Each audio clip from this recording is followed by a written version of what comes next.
सम्मान की भूख से जुड़े अपमान का अनुभव जीवन में अक्सर हमारे अपने विचारों और अपेक्षाओं से गहराई से जुड़ा होता है। यह एक महत्वपूर्ण मनोवैज्ञानिक पहलू है जो हमें अंदर तक भावनित करता है।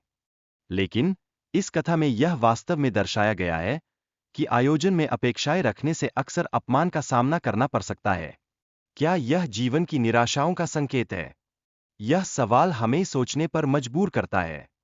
भगवान शिव के प्रति दक्ष की शत्रुता का कारण उनके द्वारा अन्य देवताओं के अभिवादन का न होना था। क्या यह घटनाक्रम वास्तव में रिश्तों में तनाव को उजागर करता है?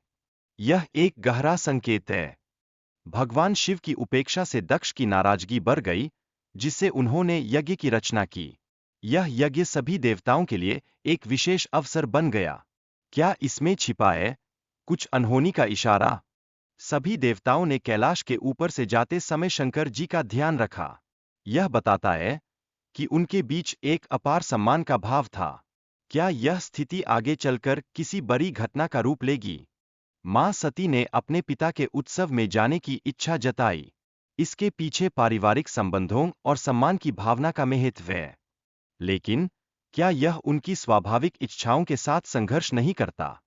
भगवान शिव माता सती को उनके पिता के घर जाने से मना करते हैं, लेकिन सती अपनी इच्छा से जाती है।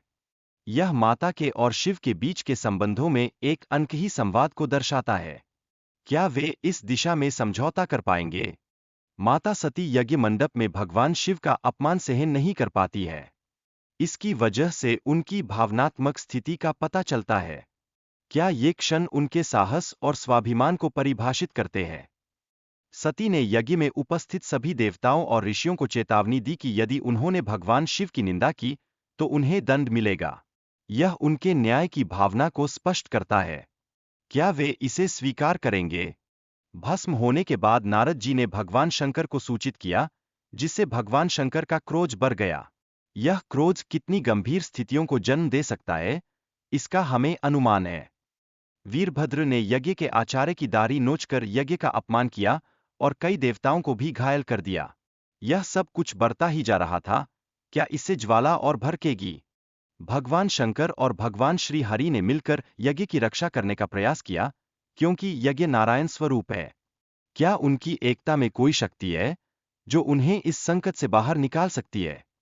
मां सती ने राम जी के प्रति अपने अपराध की पहचान की और उन्हें क्षमा करने की आवश्यकता महसूस की।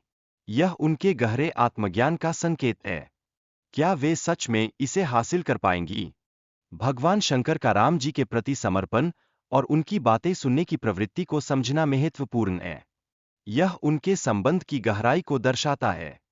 क्या यह उनकी भावनाओं को और मजबूत करेगा? स्वामी तुलसीदास जी ने शंकर जी को राम जी का सेवक बताया है, जो उनके संबंध को और मजबूत बनाता है। यह उन दोनों के बीच भक्ति और समर्पण का प्रतीक है। क्या ये भावनाएं उन्हें एकजुट रखेंगी? राम जी ने रामेश्वरम की स्थापना की और वहां पूजा करके आशीर्वाद प्राप्त किया। यह स्थान धार्मिक दृष्टि से कितना महत्वपूर्ण है? यह एक नई शुरुआत का संकेत हो सकता है। मां सती ने राम जी से अगले जन्म में बाबा के चरणों की दासी बनने का वरदान मांगा। क्या इसका मतलब यह है कि भक्ति का कोई अंत नहीं? यह उनके भक्ति भाव को दर्शाता है। राम जी ने मां सती को अग्निकुंड में पुनर्जीवित किया और उनके अगले जन्म की भविष्यवाणी की। यह शक्ति और दया का प्रतीक है।